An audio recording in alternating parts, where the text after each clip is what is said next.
আস্তে আস্তে বিশ্বের মধ্যে ভয়াবহ অর্থনৈতিক সংকট দেখা দিবে এবং এই সংকটটা ফেস করবে মূলত এই মধ্যবিত্ত শ্রেণী আর নিম্ন মধ্যবিত্ত শ্রেণী। খুব ধনী দেশের কোনো সমস্যা হবে না, যারা মিডল ক্লাস কান্ট্রি বা আরেকটু নিচু মানের কান্ট্রি অর্থনৈতিক দিক থেকে, এদের সামনে ভয়াবহ একটা অবস্থা ফেস করতে হবে। সময় যাইতে দেন, আস্তে আস্তে সব স্পষ্ট হয়ে যাবে, আপনারাই বুঝতে পারবেন। অলরেডি গরিব মানুষ হাহাকার করা শুরু করেছে, হাহাকার করা শুরু করেছে। বড় লোকের তো কোনো সমস্যা নাই, গ্যাস তেল চাল ডাল সবকিছুর দামও যদি বাড়ে, বড় লোকের কোনো সমস্যা আছে? আমার তো কোনো সমস্যা নাই, আমি তো খেতে পারতেছি, কোনো না কোনোভাবে খেতে পারতেছি। কিন্তু যে কৃষক মজুর শ্রমিক, হ্যাঁ, যারা গরিব মানুষ, এরা তো আমার মতো না। আমার জন্য 4 বার বিদ্যুতের দাম বাড়লেও কোনো সমস্যা নাই।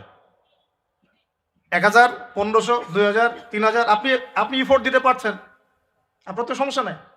কিন্তু যে ব্যক্তির মাসিক আয় 3000 টাকা, সে কি করবে? সে তো ইফতার করতে বসে বদদোয়া করা শুরু করবে। কারণ এটা বলেছি বৈশ্বিক অর্থনৈতিক সংকটের কারণে পুরো বিশ্বে একটা ইকোনমিক সংকট চলছে। এখন এই কথাগুলো যেগুলো বলছে, এগুলোর সাথে কিন্তু আমাদের ইসলামিক সমাজ ব্যবস্থা জড়িত আছে। আমরা এদিকে আসতেছি। আল্লাহ পাক বলছেন, ওয়ামা আতাকুমুর রাসূলু ফাখুযু, রাসূল সাল্লাল্লাহু আলাইহি ওয়াসাল্লাম যা যা দেন নিয়ে নাও। রাসূল সাল্লাল্লাহু আলাইহি ওয়াসাল্লাম যা যা দেন নিয়ে নাও। ওয়ামা নাহাকুম আনহু ফান্তাহু, রাসূল সাল্লাল্লাহু আলাইহি ওয়াসাল্লাম যা যা ছেড়ে দিতে বলেন, নিষেধ করেন, ছেড়ে দাও। এখন রাসূল যা দেন সেটা কি কোরআনে আছে না হাদিসে আছে? বলেন। আচ্ছা, রাসূল যা থেকে নিষেধ করেন সেগুলো কি কোরআনে আছে না হাদিসে আছে? মনে করেন আমরা বললাম ঈশার নামাজ কয় রাকাত? ফরজ নামাজ 4 রাকাত। আর 4 রাকাত নামাজের মধ্যে মোট কতগুলো সেজদা হবে? এক রাকাতে আমরা কয়টা সেজদা করব, কয়টা রুকু করব, রুকুর তাসবিহ কি পড়ব এবং কয়বার করে পড়ব, সেজদার তাসবিহ কি পড়ব, কয়বার করে পড়ব, 2 সেজদার মাঝখানে বসবো কিনা, 2 সেজদার মাঝখানে কোনো দোয়া পড়বো কিনা, রুকু থেকে উঠে সামি আল্লাহু লিমান হামিদা বলে রব্বানা ওয়া লাকাল হামদ বলতে হবে কিনা, এই খুঁটিনাটি বিষয়টা কি আপনি কোরআনে পাবেন? পাবেন না। কোরআনে পাবেন যে আপনাকে 5 ওয়াক্ত সালাত ফরজ করা হয়েছে।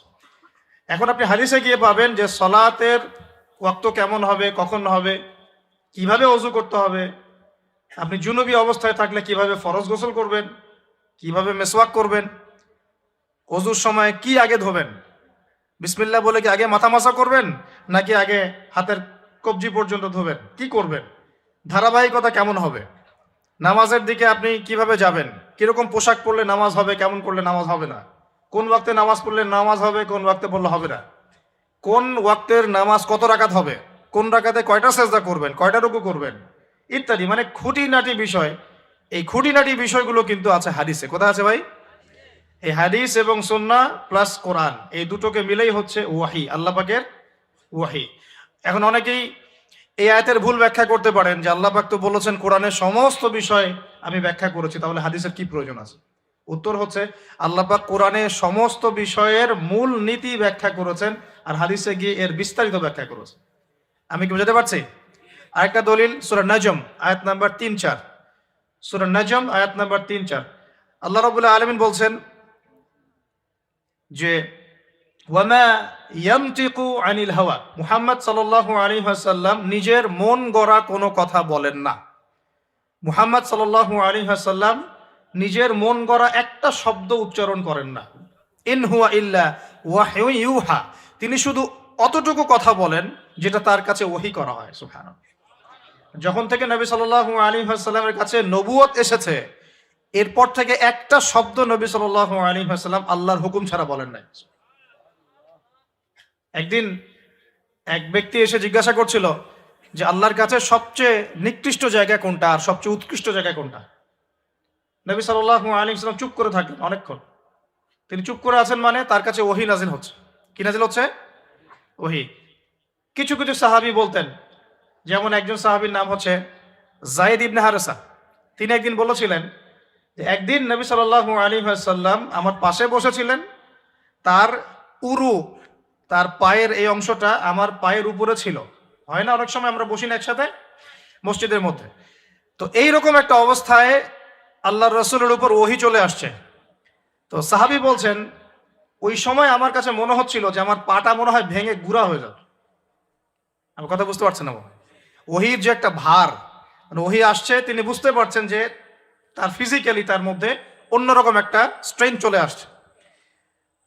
আয়েশা রাদিয়াল্লাহু আনহা তিনি বলেছিলেন যে নবী সাল্লাল্লাহু আলাইহি ওয়াসাল্লামকে আমি দেখেছি প্রচন্ড ঠান্ডার সময় তার কাছে ওহি আসছে, কোরআনের হাদিসের ওহি আসছে, এবং প্রচন্ড ঠান্ডার মধ্যে তিনি দরদর করে ঘামা শুরু করেছে।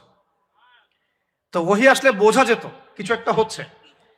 তো নবী সাল্লাল্লাহু আলাইহি ওয়াসাল্লাম নবী হওয়ার পরে একটা শব্দ আল্লাহর ওহী ছাড়া কাউকে বলেন নাই। এটা হচ্ছে ইসলামের একটা প্রামাণ্যতা, মানে ইসলাম যে এতই নিখুঁত, এতই নিপুণ, এখানে যার্রা পরিমাণ বাতিল ঢোকার কোনো সুযোগ নাই। তো এই ব্যক্তি জিজ্ঞাসা করছিলেন আল্লাহর কাছে সবচেয়ে উৎকৃষ্ট জায়গা কোনটা, নিকৃষ্ট জায়গা কোনটা। নবীজি উত্তর দিচ্ছেন না, চুপ করে আছে, তার মানে ওহী নাজিল হচ্ছে এখন। বেশ কিছুক্ষণ পর তিনি বললেন, শোনো, ওই ব্যক্তি কোথায় যে প্রশ্ন করেছিল? বলা হলো ওই যে, ডেকে নিয়ে আসো। তাকে কাছে ডেকে বলা হচ্ছে, শোনো, আল্লাহর কাছে সবচেয়ে উৎকৃষ্ট জায়গা হচ্ছে মসজিদ। কোন জায়গা ভাই? মসজিদ।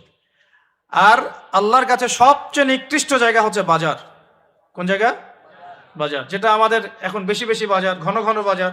শেষ জামানায় বাজার ঘন ঘন হবে, কিয়ামতের আলামত। বাজার ঘাট হবে খুব ঘন ঘন, বাসা থেকে বের হলেই বাজার। এটা হয় না এখন? তো এত কিছু চোখে দেখার পরেও মানুষকে বোঝাতে হয় যে হাতে সময় কম। আল্লাহ পাকের গজব একটার পর একটা আসতে আছে, দেখতে পারতেছেন না? সামনে যে বড় সড়ো কোনো বন্যা হয় কিনা আল্লাহ ভালো জানে। বলা হচ্ছে যে একটা জলোচ্ছ্বাসের মানে ঝুঁকির মধ্যে আছে বিশ্বের বহু কান্ট্রি। বিশ্বের বহু কান্ট্রি জলোচ্ছ্বাস, বড় একটা জলোচ্ছ্বাসের হুমকির মধ্যে আছে। 20 ফুট থেকে 25 ফুট পানি উঠে যাবে, উঠে উপকূলবর্তী অঞ্চলগুলো ডুবিয়ে দিবে। এটা এখন গবেষকরাই বলছেন, বিজ্ঞানীরা। আর আমরা তো আগেই বলেছি, যখন একটা জনপদের মধ্যে শিরকের পাপ বেশি হয়, কোন পাপ? শিরকের পাপ। শিরক শুধুমাত্র ওই মূর্তি পূজা করাই শিরক নয়, আপনাদেরকে জানাই দিতে চাই, কবর পূজা করাও শিরক। কথা কি বুঝতে পারছেন? আমার কথা কিভাবে নিবেন জানি না, কিন্তু আমাকে তো বলতে হবে। শুধু মূর্তি পূজা করাই শিরক না, কবরে সেজদা করাও শিরক। তো যখন শিরকের সয়লাভ হয় একটা এলাকার মধ্যে, একটা জাতির মধ্যে, তখন নূহ আলাইহিস সালামের কওমকে আল্লাহ পাক যেমন প্লাবন দিয়ে ভাসিয়ে দিয়েছিলেন, ওরকম বন্যা জলোচ্ছ্বাস প্লাবন দিয়ে ভাসিয়ে দিবেন আল্লাহ। কারণ নোংরামি ধুইতে হলে অনেক পবিত্র পানির দরকার, আর শিরক হচ্ছে সবচেয়ে নোংরা জিনিস। আল্লাহর জমিনের সবচেয়ে নোংরা জিনিস কি? শিরক। এগুলো তো গেল ধর্মতাত্ত্বিক শিরক। এখন তো শিক্ষার মধ্যেও শিরক, শিক্ষার মধ্যেও শিরকি আকীদা ঢুকিয়ে দেওয়া হচ্ছে। এবং এটা কোন আকীদা, এটা বলার তো আর প্রশ্ন আসে না, সবাই বোঝেন কোন আকীদা। যখন মানুষ কোরআনের সৃষ্টিতত্ত্ব বাদ দিয়ে মানব রচিত সৃষ্টিতত্ত্ব বইয়ের মধ্যে ঢুকায়, এগুলো শিরক না? অর্থনীতির মধ্যে এখন শিরক আছে। কিরকম? আল্লাহ পাক হালাল যে অর্থনীতি দিয়েছেন, ওটাকে বুড়া আঙ্গুল দেখিয়ে এখন সুদ ভিত্তিক অর্থনীতি চলছে সব জায়গায়। তো আল্লাহ পাকের হালালকে যে হারাম করে, এটা শিরক না? এটা সূরা তওবা পড়বেন, সূরা তওবার 31 নম্বর আয়াত। আমি রেফারেন্স দিয়ে কথা বলছি, সূরা তওবার 31 নম্বর আয়াত পড়ে দেখবেন। আল্লাহ পাক বলছেন যে আল্লাহর হালালকে যদি কেউ হারাম করে নেয় আর হারামকে হালাল করে নেয়, এই যে পরিবর্তন, এই কাজটা, এটা কিন্তু শিরকি আকীদা, কুফর, শিরক। আপনি আল্লাহর হালালকে হারাম করতে পারেন না। আল্লাহ পাক একটা হারাম করেছেন, আপনি হালাল করতে পারবেন না। মানেন না ব্যক্তিগতভাবে, সেটা আলাদা বিষয়, কিন্তু অন্যের উপর ইম্পোজ করতে পারবেন না। মনে করেন আল্লাহ পাক হালাল করেছেন পর্দা, আপনি পর্দা করেন না, বুঝলাম, এটা আপনার ব্যক্তি স্বাধীনতা, কিন্তু আপনি পর্দাকে ব্যঙ্গ করতে পারবেন না। ব্যঙ্গ করলে কুফরি হয়ে যাবে। কথা বোঝাতে পারছি ভাই? নিজে পালন করে না, সেটা আলাদা বিষয়। আমি পালন করি না, তার কাছে মনে হয় যে বেপর্দায় চললেই মানে ভালো, নাউজুবিল্লাহ। ওর কাছে এটাই মনে হয়, ওর কাছে এটাকে মনে হয় প্রগতি, অগ্রগতি, উন্নয়ন। তো সে তার থট নিয়ে থাক। কিন্তু যদি সে বলে যে না, পর্দা সেকেলে প্রথা, এখন চলে না, ওই যুগে চলতো, এটাকে চিৎকারি করে, ব্যঙ্গ করে, তাহলে কুফরি করবে, শিরক করবে। মনে করেন মদ আল্লাহ হারাম করেছেন, আর কিছু মানুষ মদ খায়, হারাম মনে করেই খায় বা হালাল মনে করেই খায়, মানে খায় আর কি। তো একজন খায়, সেটা আলাদা আলাদা পাপ। আর কেউ যখন মনে করবে যে না, আল্লাহ পাকের এই হালাল হারামের বিধান আমি মানি না, আল্লাহ পাকের হালাল হারামের বিধান আমি মানি না, তখন হবে শিরক আর কুফর। এমনি হচ্ছে কবিরা গুনাহ। আর যখন হালালকে হারাম করে নিবে আর হারামকে হালাল করে নিবে, তখন শিরকের পর্যায়ে চলে যাবে। তো এই সিস্টেম এখন চলছে না? আল্লাহ পাকের সুদ ভিত্তিক, আল্লাহ পাকের হালাল অর্থনীতি বাদ দিয়ে সারা বিশ্বে এখন সুদ ভিত্তিক অর্থনীতি চলছে না? বুঝেন না এগুলা? অর্থনৈতিক অবস্থা ভালো না। বিশ্বে যে শিরকটা চলতেছে বড়, সেটা আরো ভয়াবহ। সেটা কি? বিশ্বের যারা মোরল, যারা এখন বিশ্ব চালায়, তারা বলতেছে এক কথায় যে ধর্মের কোনো দরকার নাই বিশ্বে। বিশ্বে ধর্মের কোনো দরকার নাই, ধর্মগ্রন্থেরও দরকার নাই, ধর্মীয় বিধানেরও দরকার নেই। এই বিশ্ব চালাবো আমরা, বিশ্বের বিধান রচনা করব আমরা, বিশ্বকে পরিচালনা করার মূলনীতি বানাবো আমরা, বিশ্বের মানুষকে চালাবো আমরা। আমরা নাউজুবিল্লাহ বলছি ঠিকই, বিশ্ব চলছে এইভাবে। এখানে আল্লাহর আসমানি কিতাব, কোরআন, হাদিস, শরিয়া, ইসলামী সমাজ, এগুলা বুড়া আঙ্গুল সব। কেউ টাইম দেয় না এগুলা। খালি মুখে মুখে বক ধার্মিকতা দেখায়। জুমার দিনে এসে নামাজ পড়ে, ঈদের নামাজ পড়তে আসে, তারাবির নামাজ পড়তে আসে, দাড়ি রাখছে, পাগড়ি পড়ছে, এটা বক ধার্মিকতা। আগে ভিতর ঠিক করতে হবে তো। ভিতরটা কি? ভিতরটা হচ্ছে তাবারাকাল্লাযী বিয়াদিহিল মুলক। সূরা মুলকের 1 নম্বর আয়াতে কি বলছেন আল্লাহ পাক? তাবারাকাল্লাযী বিয়াদিহিল মুলক, বরকতময় সেই আল্লাহ। এই আল্লাহ পাক মহাবিশ্ব সৃষ্টি করেন নাই? এই মহাবিশ্ব কে সৃষ্টি করছে? এই পুরো মহাবিশ্বে পৃথিবীর মতো কোটি কোটি কোটি কোটি গ্রহ আছে না? আছে কি নাই? এই পুরো মহাবিশ্বে কার হুকুম চলে? ওই পুরো মহাবিশ্বে কি জিবরাইল আলাইহিস সালামের হুকুম চলে? আল্লাহর কোনো ফেরেশতার হুকুম চলে? কোনো নবীর হুকুম চলে? তাহলে কোনো মানুষের হুকুম চলার কোনো প্রশ্ন ওঠে? পুরো মহাবিশ্বের কোটি কোটি গ্যালাক্সি, কোটি কোটি গ্রহ নক্ষত্রে আল্লাহর হুকুম চলে। সূর্য পর্যন্ত ডোবার পরে আল্লাহর কাছে পারমিশন নেয়, আল্লাহ আগামীকাল উঠবো, আল্লাহ বলেন ওঠো, তাহলে উঠবে। একদিন আল্লাহ বলবেন না, ওঠার দরকার নেই। সূর্য তখন উল্টা দিক থেকে উঠবে, পশ্চিম দিক থেকে। ওই দিন কিয়ামত হয়ে যাবে। যেদিন কিয়ামত হবে ওইটা হচ্ছে আল্লাহ পাকের ক্রোধের বহিঃপ্রকাশ, মানে রাগ। থাকে না যে ধৈর্য ধরতে ধরতে ধরতে ধরতে এক সময় যখন আপনার আর আপনি আর পারতেছেন না, তখন একটা হাইপার হয়ে যান না মাঝে মাঝে? তখন মনে হয় আশপাশে যা আছে ভেঙে চুরে একাকার করে ফেলেন না? ওই যে পৃথিবীর নিচে যে আগ্নেয়গিরিগুলো আছে, শক্তি সঞ্চার করতে করতে করতে করতে এক পর্যায়ে বিস্ফোরিত হয়ে যায়, তখন আর পৃথিবীবাসীর তো কোনো হুঁশ, তখন আর উপায় থাকে না। তো এরকম কিয়ামতের দিনটা হচ্ছে আল্লাহ পাকের ক্রোধের বহিঃপ্রকাশ। মানে এক হুকুমেই পুরো মহাবিশ্বের সব গ্রহ ধ্বংস হয়ে যাবে, এক হুকুমে। তো এই পুরো মহাবিশ্বে আল্লাহ ছাড়া কারো হুকুম চলে? আল্লাহ সেটাই বলছেন, তাবারাকাল্লাযী বিয়াদিহিল মুলক, বরকতময় সেই আল্লাহ যার হাতে সমস্ত ক্ষমতা। যার হাতে কি ভাই? মুলক মানে কি? রাজত্ব। এখনকার তোমরা যারা পলিটিক্যাল সায়েন্স পড়াও, তোমাদের বা আপনাদেরকে বলছি, রাজত্ব মানে কি? রাজত্বের ইংরেজি প্রতিশব্দ কি? সভরেন্টি। মানে বলেন, সভরেন্টি মানে কি? সার্বভৌমত্ব। মানে কি? সার্বভৌমত্ব। আল্লাহ পাক বলছেন মহাবিশ্বের সার্বভৌমত্ব আমার হাতে। সুবহানাল্লাহ। কার হাতে? মহাবিশ্বের সার্বভৌমত্ব কার হাতে? সভরেন্টি কার হাতে? দুনিয়াতে এই সভরেন্টি, সার্বভৌমত্ব মানুষের হাতে। বুঝেন নাই মনে হয়? এই দুনিয়াতে সভরেন্টি, মুলক, সার্বভৌমত্ব এখন আল্লাহর হাতে নাই, মানুষের হাতে।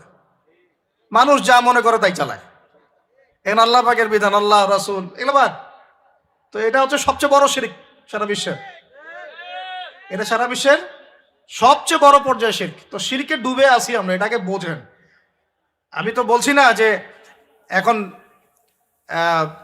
এই প্রবলেমসগুলোকে রাতারাতি সলভ করা যাবে, এমনটা তো বলছি না। বলছি পুরো ওয়ার্ল্ডে এরকম শিরকি একটা সিস্টেম প্রতিটা ক্ষেত্রে চলছে। কিভাবে সলভ করবেন সেটা পরের বিষয়, আগে তো বুঝতে হবে কোথায় আছে বিশ্ব এখন। তো আমরা দেখলাম যে বড় বড় সেক্টর যেগুলো একটা বিশ্বের, ধর্ম, সংস্কৃতি, অর্থনীতি, জিওপলিটিক্স এবং পরিবার তো আছেই, পাশাপাশি আমাদের এই একটা ওয়ার্ল্ড অ্যাফেয়ার্স, এই প্রতিটা ক্ষেত্রে আল্লাহ পাকের তাওহীদকে পাশ কাটিয়ে মানুষের মন গড়া বিধান দিয়ে চলানো হচ্ছে কিনা? হচ্ছে কিনা? বুঝতে পারছেন না মনে কথা? সুদ কি মানুষের বিধান না আল্লাহর বিধান? বলেন, আরো খোলামেলা বলে, সুদ কি মানুষের বিধান না আল্লাহর বিধান? মদ কি মানুষের বিধান না আল্লাহর বিধান? মদ খাওয়া যাবে? মদ খাওয়া যাবে? বেপরদায় চলা যাবে, এটা কি মানুষের বিধান না আল্লাহর বিধান? পুরো বিশ্বের যত বৈশ্বিক অ্যাফেয়ার্স আছে এটা মানুষ নিয়ন্ত্রণ করবে, আল্লাহর বিধানের দরকার নাই। এটা কি আল্লাহর বিধান না মানুষের কথা? তো সারা বিশ্বে এই কুফুরি চলতেছে না? চলছে কি না? এখন এই বিষয়টা বোঝেন, তারপরে আপনি এই আয়াতটা বোঝেন। এখন আল্লাহ পাক বলছেন, এখন আমি মুহাম্মদ সাল্লাল্লাহু আলাইহি ওয়াসাল্লামের কাছে এমন কিতাব দিয়েছি যে কিতাবে এই সব সমস্যার সমাধান আছে। সুবহানাল্লাহ। সমস্যাগুলো তো বুঝতে পারলেন। আল্লাহ পাক বলছেন, হে মুহাম্মদ বলেন সাল্লাল্লাহু আলাইহি ওয়াসাল্লাম, আমি তোমার কাছে এমন একটা কিতাব দিয়েছি যে কিতাবের মধ্যে প্রতিটা বিষয়কে আমি ব্যাখ্যা করেছি, সমাধান দিয়েছি। এটা হেদায়েত, এটা রহমত, এটা বুশরা, সুসংবাদ তাদের জন্য যারা আমার সামনে আত্মসমর্পণ করবে। যারা করবে না ওদের জন্য সুসংবাদ নাই। আর এই কিতাবের ব্যাখ্যা আছে। এই কিতাব একাই আপনাকে পথ দেখাবে না, হাদিসের প্রয়োজন আছে। এটা আমরা পেলাম সূরা নজম আয়াত নাম্বার 3-4 এবং সূরা হাশর আয়াত নাম্বার 7। যে রাসূল সাল্লাল্লাহু আলাইহি ওয়াসাল্লাম নিজের মন গড়া কোনো কথা বলতেন না, তিনি সেটাই বলতেন যে আল্লাহ ওহী করতেন। আর আল্লাহর রাসূলের আদেশগুলো আমরা পাচ্ছি হাদিসে, নিষেধগুলো পাচ্ছি হাদিসে। সো কোরআন এবং হাদিস এই দুটোকে মিলে আল্লাহ পাকের এখন ওহী নাজিল হচ্ছে। কোথায় নাজিল হচ্ছে? আইয়ামে জাহিলিয়াতে। কোথায় ভাই? এই কিতাব কোথায় নাজিল হয়েছে? বাংলাদেশে, পাকিস্তানে, সিরিয়ায়? কোন যুগে নাজিল হয়েছে? ওই ব্যাবিলনের যুগে, নাকি ওই চাইনিজ সভ্যতার যুগে, নাকি ওই রাশিয়ার বলশেভিক ওই বিপ্লব ওইসব যুগে? কোন যুগে নাজিল হয়েছে? আবু জেহেলের যুগে। কোন যুগে ভাই? আবু জেহেলের নাম শুনেছেন তো? আবু জেহেলের যুগটাকে আমরা বলি আইয়ামে জাহিলিয়াতের যুগ। আবু জেহেল ছিল ওই যুগের নেতা। দারুন নাদোয়া ছিল তার পার্লামেন্ট। তার পার্লামেন্টের নাম কি? দারুন নাদোয়া। সেখানে আবু জেহেল, আবু লাহাব, উতবা, সাইবা, রাবিয়া এরা সব বসে বসে বুদ্ধি পাকাইতো আর কি করতে হবে কি করতে হবে না। বাই দ্য ওয়ে, এই আবু জেহেল, আবু লাহাবরা কিন্তু আল্লাহকে বিশ্বাস করত। আল্লাহ বলে যখন আছে এবং আল্লাহর কাছে যে ফিরে যেতে হবে এটাও তারা বিশ্বাস করত কিছু কিছু ক্ষেত্রে। কিন্তু আল্লাহ পাকের কোনো বিধান তারা মানত না। আল্লাহ পাকে পাওয়ার জন্য মাধ্যম পূজা করত। তারা কিন্তু 360টা মূর্তির পূজা এই কারণে করতো না, যে তারা আল্লাহকে বিশ্বাস করে না এমন নয় বিষয়টা। তারা আল্লাহকে বিশ্বাস করত, আল্লাহকে পাওয়ার মাধ্যম হিসেবে তারা এগুলোর পূজা করত। সূরা জুমার পড়েন, সূরা জুমারের 1-2-3 আয়াত পড়ে দেখেন।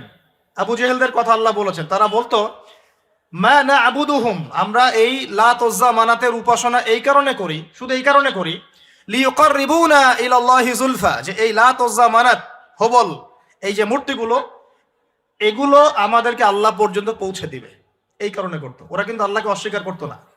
এমনকি বদর যুদ্ধে যাওয়ার সময়ও আবু জেহেল কিন্তু কাবা ঘরে দোয়া করে গেছে। তারা কিন্তু হজ ওমরাও করতো, বিকৃত হজ ওমরা করতো। তো এটা মনে করবেন না যে আবু জেহেলরা আল্লাহকে বিশ্বাস করতো না। এবার আবু জেহেলকে চিনতে পারছেন? আবু জেহেল কেমন ব্যক্তি? যে আল্লাহকে বিশ্বাস করে ঠিকই, কিন্তু আল্লাহ পাকের কোনো বিধান মানতে চায় না। তো এখন এই 90 আবু জেহেলরা আমাদের সমাজে আছে কি নাই বলে? আমি কি মিলাইতে পারতেছি? আমি আমার চেষ্টা করছি আপনাদেরকে সহজ করে বোঝানোর জন্য, কিন্তু পারছি কিনা জানি না। অনেক সময় হয় কি যে নিজেরা অনেক কিছু বুঝি কিন্তু বোঝাতে পারি না। বোঝাতে পারাটা একটা আল্লাহ পাকের রহমত। মানে কাউকে বোঝাতে পারানোটা কিন্তু আল্লাহ পাকের রহমত। অনেক সময় দেখবেন আপনি বুঝতে পারছেন অনেক কিছু, কিন্তু মানুষকে বোঝাতে পারছেন না। তা আমি চেষ্টা করছি বোঝানোর জন্য, আমি কতটুকু পারছি আমি জানি না। এই যে আবু জেহেলকে চিনতে পারলেন? আবু জেহেল এমন একজন বুদ্ধিজীবী মানুষ, খুব বুদ্ধি তার, কারণ তার নাম হচ্ছে আবুল হাকাম। কি নাম? আবুল হাকাম। আবু জেহেলের নাম আবু জেহেল না, আবু জেহেলের নাম আবুল হাকাম, মানে জ্ঞানের পিতা। ওই সমাজের মানুষ তাকে বলতো জ্ঞানের পিতা। জ্ঞানের পিতা, ফিলোসফার, সে দার্শনিক, সে বুদ্ধিজীবী। বুঝতে পারছেন না কথা? আইয়ামে জাহিলিয়াতের মানুষ তাকে সম্মান দিয়ে কথা বলতো, তাকে বলতো তুমি জ্ঞানের পিতা। তা আমাদের ইসলাম তাকে আবু জেহেল কেন বলছে তাহলে? কারণ সে আল্লাহ পাককে চিনত। আল্লাহ পাককে চেনার পরেও আল্লাহ পাকের বিধানকে সরাসরি বিরোধিতা করেছে। কোনো অজ্ঞ মানুষ ছাড়া এই কাজ কেউ করতে পারে? তা এখন বলেন, এরকম মানুষ সমাজে আছে কি নাই? এই 90 আবু জেহেলরা আছে না নাই? আছে রে ভাই, আছে, আছে না? এরকম মানুষও পৃথিবীতে সমাজে আছে। তো এখন বলেন, আবু জেহেলদের যুগে আল্লাহ পাক কুরআন হাদিস নাজিল করলেন কেন? কি প্রয়োজন ছিল? উত্তর, আবু জেহেলদের যুগের মধ্যে বর্তমান সময়ের মতো শিরক ছিল। কি ছিল ভাই? আবু জেহেলদের যুগে বর্তমান সময়ের মতো সুদ ছিল, সুদ। আবু জেহেলদের যুগে বর্তমান সময়ের মতো মাদক ছিল। আবু জেহেলদের যুগে বর্তমান সময়ের মতো মেয়েদের প্রতি এই বর্বর আচরণ ছিল, মানে নারীর অবমাননা ছিল। বরং আমি খোলামেলাই বলি, আবু জেহেলের যুগ থেকে এই যুগে নারীর অবমাননা আরো বেশি ভালো। আর কোন কোনগুলো খারাপ? এখন এগুলো যখন প্রমাণ হয়ে যাবে, মেনে নিতে কোনো সমস্যা মানতে করে আপত্তি আছে ভাই? এই মেনে নেওয়ার নাম হলো ইসলাম। মেনে নেওয়ার নাম কি ভাই? ইসলাম। এখন দ্বিতীয় প্রশ্ন হচ্ছে, ইসলাম কি পরিপূর্ণ না অসম্পূর্ণ? উত্তর হচ্ছে আল্লাহ পাক সূরা মাইদার 3 নম্বর আয়াতে বলছেন। কত নম্বর আয়াত? সূরা মাইদার 3 নম্বর আয়াতে আল্লাহ পাক বলছেন যে আল ইয়াউমা আকমালতু লাকুম দীনাকুম, আজকে আমি দ্বীন ইসলামকে একদম পরিপূর্ণ করে দিলাম। ওয়া আতমামতু আলাইকুম নি'মাতি, তোমাদের উপর আমার নিয়ামতকে পূর্ণতা দিলাম। ওয়া রাদিতু লাকুমুল ইসলাম দীনান, তোমাদের উপরে দ্বীন ইসলামকে মনোনীত করে আমি আল্লাহ সন্তুষ্ট হয়ে গেলাম। তাহলে এই আয়াত থেকে কি বোঝা গেল? ইসলাম পরিপূর্ণ না অসম্পূর্ণ? পরিপূর্ণ মানে আমরা কি বুঝি? কিছু অংশ আছে, কিছু নাই। কিছু কিছু হেদায়েত আছে, কিছু কিছু নাই। কিছু কিছু বিষয়ের সমাধান আছে, কিছু কিছু নাই। নাকি জগতের সমস্ত বিষয়ের সমাধান আছে? কোনটা? এই কথাটাই আগে হজম করতে হবে যে কোরআন সুন্নাহ ভিত্তিক এই ইসলামের মধ্যে পৃথিবীর সমস্ত সমস্যার সমাধান আছে। এর সামনে আত্মসমর্পণ করলে পরে আপনি হবেন মুসলিম, তার আগে হবেন না। আমার কথা কি বোঝাতে পারছি? এরপরে আপনি মুসলিম হবেন। এখন যদি কেউ অস্বীকার করে সে কি হবেন? যদি কেউ পুরোপুরি অস্বীকার করে, না কোরআন সুন্নাহ সবকিছু নাই, আমি মানি না, তাহলে হবে সে কাফের। কি হবে? কাফের। কেউ যদি এগুলোর সাথে আল্লাহকে অংশীদার সাব্যস্ত করে সে কি হবে? সে হবে মুশরিক। কেউ যদি বলে আমি, বলে না, মনে মনে অস্বীকার করে কিন্তু মুখে মুখে বলে হ্যাঁ মানি, এমন মানুষ নাই? মুখে মুখে বলে হ্যাঁ মানি মানি মানি সবই মানি, আর মনে মনে অস্বীকার করে, ইসলামের বিরুদ্ধে কাজ করে ভিতরে ভিতরে। এই মানুষগুলোকে কি বলা হয়? মুনাফিক। আর এক শ্রেণী আছে যারা স্বীকার করে নেয় যে হ্যাঁ এগুলোই ঠিক, কিন্তু চলতে পথে, আল্লাহর পথে চলতে গিয়ে কবিরা গুনায় লিপ্ত হয়, তখন এদেরকে আমরা বলি ফাসেক বা জালেম। আমার কথা কি বুঝতে পারছেন? 5টা শ্রেণীর মানুষ আপনাকে দেখাই দিলাম ইসলাম কেন্দ্রিক। কেউ শিরিক করে হচ্ছে মুশরিক, কেউ অস্বীকার করে হচ্ছে কাফের, কেউ মুখে স্বীকার করছে মনে স্বীকার করছে না, হচ্ছে মুনাফিক, কেউ স্বীকার করে পথ চলতে গিয়ে কবিরা গুনাহ করছে, কবিরা গুনাহ, তখন সে জালেম হচ্ছে বা ফাসেক হচ্ছে। আর কেউ পরিপূর্ণরূপে আত্মসমর্পণ করে আমলে প্রমাণ করে সে মুমিন মুসলিম হচ্ছে। আল্লাহ পাক আমাদেরকে এই মুমিন মুসলিম হওয়ার তৌফিক দান করুন। এখন এই হলো ইসলাম। ইসলামী সমাজ কি? ইসলামী, ডিস্টার্ব করেন না প্লিজ, ইসলামিক সমাজ কি জিনিস? ইসলাম কি শুধু ব্যক্তি জীবনে পালন করারই ধর্ম বা জীবন? আচ্ছা, ধর্ম না জীবন ব্যবস্থা, এটাও তো জানতে হবে নাকি? ধর্ম আর জীবন ব্যবস্থার মধ্যে পার্থক্য কি? আল্লাহ পাক ইসলামকে কি বলেছেন? দিন আল ইসলাম। দিন কি বলেছেন? দিন। দিন শব্দটা কি? আল্লাহ পাক বলছেন ইন্না দীনা ইনদাল্লাহিল ইসলাম। সূরা আলে ইমরান আয়াত নাম্বার 19। সূরা আলে ইমরান আয়াত নাম্বার 19 আল্লাহ পাক বলছেন ইন্না দীনা ইনদাল্লাহিল ইসলাম। আল্লাহর কাছে ইসলাম কি? একমাত্র দিন। আরবি শব্দটা বলেন দিন। কবরে প্রশ্ন কি করা হবে? মা দিনুকা, মা দিনুকা। প্রথমে মান রব্বুক, তারপরে মা দিনুকা। তাহলে ধর্ম বা ইসলাম এটাকে কি শব্দে ব্যবহার করা হচ্ছে কোরআনে? দিন। এই দিন শব্দের মানে কি আমি আপনাকে শর্ট করে বুঝাই দিচ্ছি। কোরআনে দিন শব্দ আসছে 2 রকম। কয় রকম? 2 রকম। একই বানান, একদম একই বানানেই 2 রকম দিন শব্দ আছে। একটা হচ্ছে মালিকি ইয়াউমিদ্দিন, পড়ে না সূরা ফাতিহায় মালিকি ইয়াউমিদ্দিন, এই যে এখানে দিন, এই দিন শব্দের যে বানান আর ইন্না দীনা ইনদাল্লাহিল ইসলাম, এই দিনের যে বানান একদমই সেম। আবার আমপারা অন্য সূরা আছে ওয়ামা আদরাকা মা ইয়াউমুদ্দিন সুম্মা মা আদরাকা মা ইয়াউমুদ্দিন, এই যে দিন শব্দ এগুলোর বানান কিন্তু সেম। পার্থক্য কোথায়? এই দিনের 2টো অর্থ হয়। কয়টা অর্থ ভাই? একটা অর্থ হচ্ছে মালিকি ইয়াউমিদ্দিন বলতে আল্লাহ পাক বোঝান কিয়ামত দিবস। কিয়ামত দিবস মানে যেদিন আমাদের বিচার করা হবে, এই দিবসটাকে বোঝাতে আল্লাহ পাক দিন শব্দ ইউজ করেছেন। আবার এই রিলিজিয়ন ইসলামকে বোঝাতেও দিন শব্দ ইউজ করেছেন। এখানে দিন শব্দ হলো জীবন ব্যবস্থা। জীবন কি ভাই? ব্যবস্থা। এখন জীবন ব্যবস্থা মানে কি? জীবন ব্যবস্থা মানে কি যে জীবনের কিছু অংশের হেদায়েত পাওয়া যাচ্ছে, বাকি অংশে পাওয়া যাচ্ছে না, বিষয়টা কি এমন? নাকি জীবন ব্যবস্থা মানে জীবনের প্রতিটা ক্ষেত্রে সমাধান আছে এমন? বলেন, উত্তর দেন। আল্লাহ পাক বলছেন ওয়ামা ইয়াবতাগি গায়রাল ইসলামি দীনান ফালা ইউকবালা মিন, কেউ যদি ইসলাম ছাড়া অন্য কোনো জীবন ব্যবস্থা তালাশ করে তার কাছ থেকে কিছুই কবুল করা হবে না। আল্লাহ আবার বলছেন যে আল-ইয়াউমা আকমালতু লাকুম দীনাকুম, এই দিনটাকে আমি কামিল করেছি, পরিপূর্ণ করেছি। আল্লাহ পাক নিজেই বলছেন এই দিন আমার কাছে গ্রহণযোগ্য। আল্লাহ নিজেই বলছেন এই দিনটাকে আমি কামেল করেছি, পরিপূর্ণ করেছি। আল্লাহ নিজেই বলছেন এই দিন বাদ দিয়ে অন্য দিন কবুল হবে না। তাহলে এই দিন কি অসম্পূর্ণ থাকতে পারে? নিঃসন্দেহে এটা পরিপূর্ণ। এন্ড পরিপূর্ণ মানে কি? ওই যে প্রথমে একটা আয়াত তেলাওয়াত করেছিলাম, সূরা নাহল আয়াত নাম্বার 89। আল্লাহ বলেছেন তিবিয়ানান লিকুল্লি শাই, কোরআন সুন্নাহয় আমি সব ব্যাখ্যা করেছি। আরো একটা দলিল দিয়ে দেই, সূরা কাহফ আয়াত নাম্বার 54। কত নম্বর আয়াত ভাই? এগুলো বাসায় গিয়ে চেক করে দেখেন, বাসায় গিয়ে একটু পড়াশোনা কইরেন, না হলে শুধু শুনবেন এক কান দিয়ে আর বেরো যাওয়ার কান দিয়ে। আর রেফারেন্স চেক করে যদি দেখেন সব ঠিক আছে, তখন মেনে নেওয়ার চেষ্টা করেন। আমি আগে বলছি না যে মানার দরকার আছে, আমি এখন বলছি মানার দরকার নাই। বাসায় গিয়ে আগে চেক করবেন, যদি দেখেন হ্যাঁ সব কথা ঠিক আছে, তারপরে মানার চেষ্টা করেন। আল্লাহ পাক তৌফিক দান করুন। এখন আসেন, আল্লাহ সূরা কাহফের 54 নম্বর আয়াতে বলছেন যে ওয়ালাকাদ সাররাফনা ফি হাযাল কুরআন লিন-নাসি মিন কুল্লি মাসাল, আমি এই কোরআনে মানব জাতির জন্য প্রতিটা বিষয়কে ব্যাখ্যা করেছি।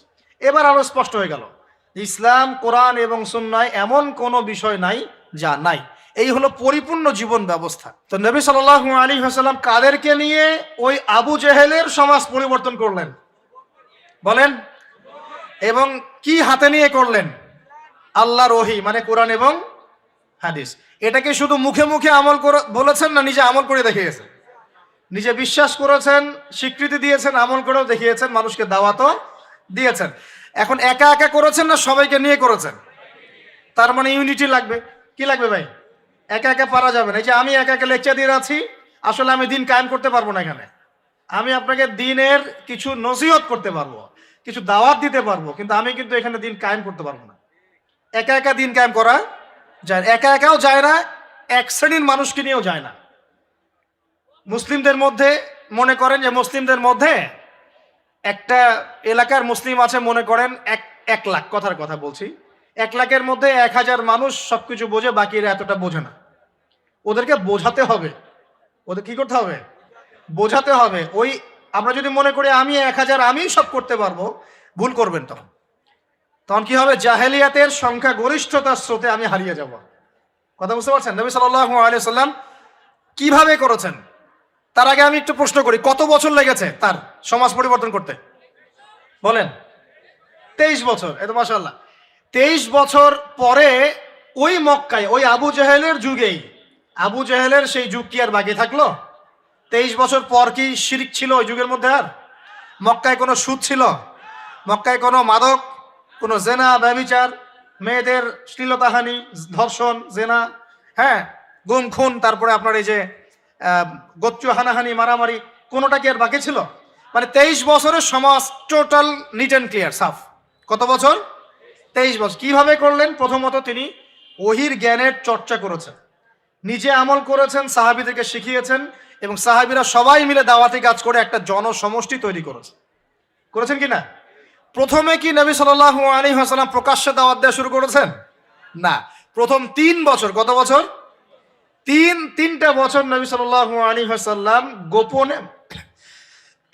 গোপনে মানুষকে দাওয়াত দিয়েছেন। কিভাবে ভাই?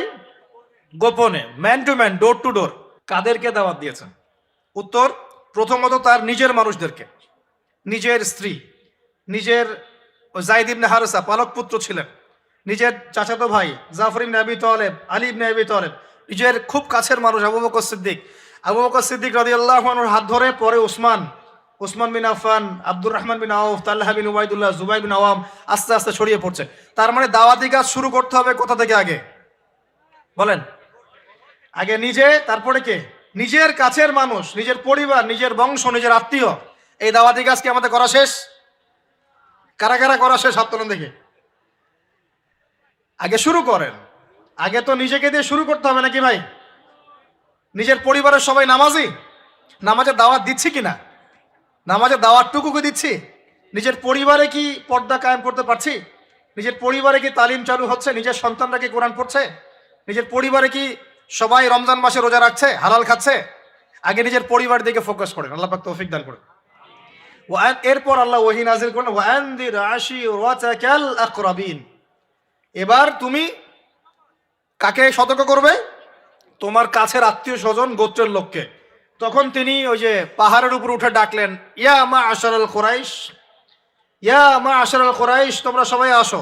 এই বনু আদি, বনু তাইন, হ্যাঁ বনু মখজুম, তারপরে যে বনু হাশিম, সব গোত্র জড়ো হলো। জড়ো করে তিনি সব গোত্রকে বলছেন যে আমি মুহাম্মদ সাল্লাল্লাহু আলাইহি ওয়াসাল্লাম যদি আপনাদেরকে বলি এই পাহাড়ের পিছনে একটা সেনাবাহিনী অপেক্ষা করছে, আপনাদেরকে আক্রমণ করবে, আপনারা কি আমার কথা বিশ্বাস করবেন? তখন সবাই এক বাক্যে বলল, কেন বিশ্বাস করব না, তোমাকে কখনো আমরা মিথ্যাবাদী পাই নাই, তুমি আস-সাদিকুল আমিন, সত্যবাদী আমিন। তখন নবীজি বললেন যে কুলু লা ইলাহা ইল্লাল্লাহ তুফলিহুন, তোমরা সবাই বলো লা ইলাহা ইল্লাল্লাহ, আল্লাহ ছাড়া কোনো মাবুদ নাই, আল্লাহর বিধান ছাড়া কোনো বিধান নাই, আল্লাহর দাসত্ব ছাড়া কোনো দাসত্ব নাই, তোমরা সফল হয়ে যাবে ইনশাআল্লাহ। তখন ওই যে আবু লাহাব হাততালি দেওয়া শুরু করলো, আর আবু লাহাব ঢিল নিয়ে মারা শুরু করলো। সবাই হাততালি দিচ্ছে, টিটকারি করছে, মস্করা করছে। হ্যাঁ, লিহাদা জামাআতানা, বলছে এই জন্য আমাদেরকে এখানে একত্রিত করেছো, এই বকবকানি শোনার জন্য, এই বাজে কথা বলার জন্য আমাদেরকে এখানে ডেকেছো। তখন থেকে শুরু হলো প্রকাশ্য বিরোধিতা। এবার শুরু হলো ইটপাটকেল, শারীরিক নির্যাতন, মানসিক নির্যাতন, বয়কট, এইটা সেইটা সব।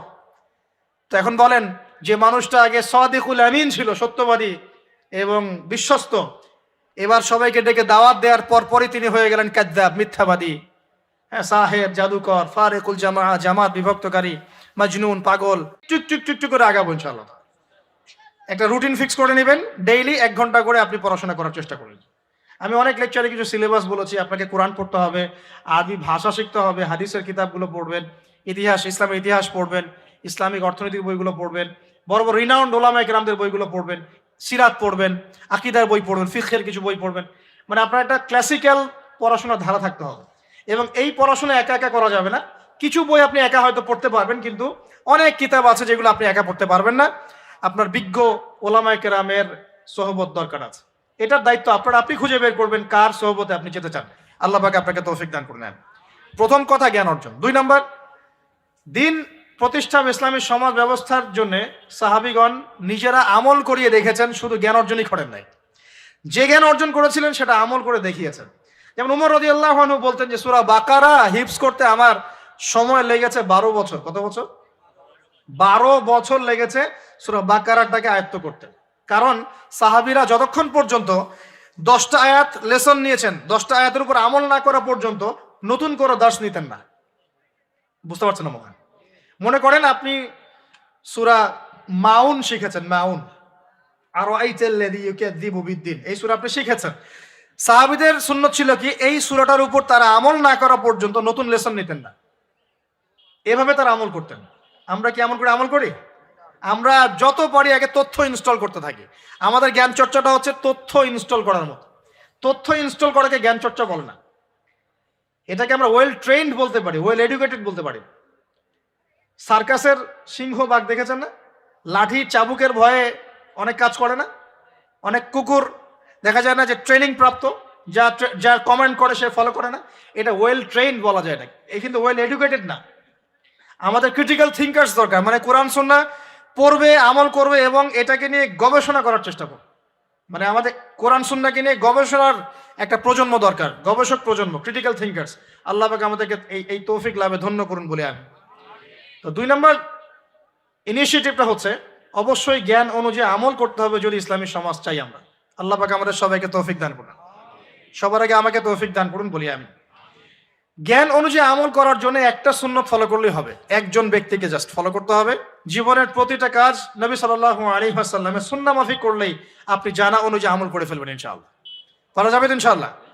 আজকে ঘুমানো থেকে শুরু করে দেন, জীবনের প্রতিটা কাজকে ঢেলে সাজান। কাপড় পরা, ঘুমানো, ঘুম থেকে ওঠা, হ্যাঁ এমনকি বিছানা ঝাড়া, ইস্তেঞ্জা করা, আপনার ব্যবসা বাণিজ্য, শিক্ষা, এভরি সিঙ্গেল সেক্টর ঢেলে সাজানোর চেষ্টা করেন যে নবীর মতো হচ্ছে কিনা। যদি হয় আলহামদুলিল্লাহ, যদি না হয় তাহলে এখানে আপনার কিছু কাজ করার বাকি আছে। আল্লাহ পাক আমাদের সবাইকে নবী সাল্লাল্লাহু আলাইহি ওয়াসাল্লামের সুন্নাহ মাফিক জীবন গড়ার তৌফিক দান করুন।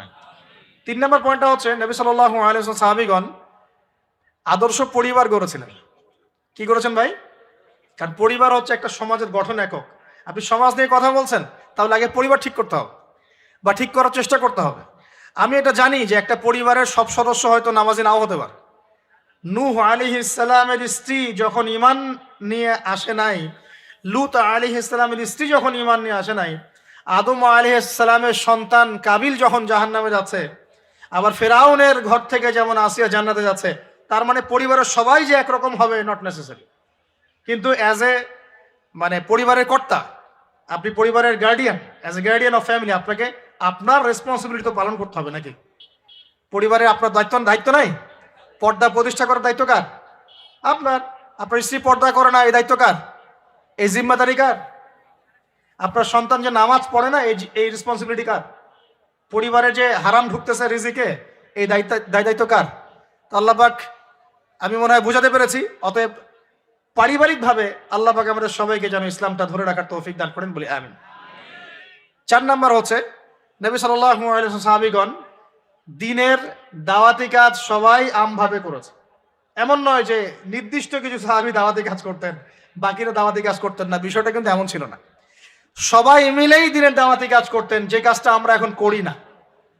কতজন ভাই আছেন যারা ডেইলি কমপক্ষে আধা ঘন্টা করে হলো দাওয়াতি কাজ করেন? হাত তুলেন দেখি। আচ্ছা, নামান। দেখেন, সবাই মিলে যতক্ষণ পর্যন্ত দাওয়াতি কাজ করব না, সৎ কাজে আদেশ অসৎ কাজে নিষেধ, ততক্ষণ পর্যন্ত সমাজ ব্যবস্থা কায়েম হবে না।